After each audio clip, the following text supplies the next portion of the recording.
Assalamualaikum dan salam sejahtera. Saya Dr. Alicia Alias. Saya memiliki ijazah sarjana muda dalam dua bidang, kajian Islam dan juga psikologi. Sarjana saya dalam psikologi gunaan dan PhD saya dalam psikologi industri dan organisasi.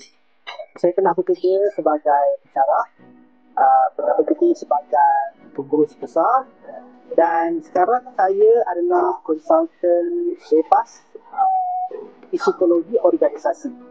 Tapi selalu juga dituntut untuk jadi pensyarah sambilan daripada beberapa universiti.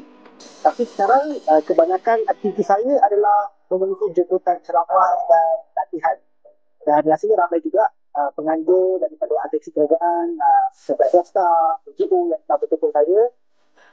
Dan ada juga dari buku-buku tulisan saya, ada buku pertama Penat, kedua hingga Invisible Book, ketiga Aku Bukan Putri Kehidupan 2.0, keempat Memelihara Jiwa karya Prof. Malik Badri tapi saya editor, dan dua buku terbaru iaitu Jangan Ganggu Lepas Waktu Kerja Oleh, dan yang keenam buku Bounce Back Better, bangkitkan dengan Al-Quran.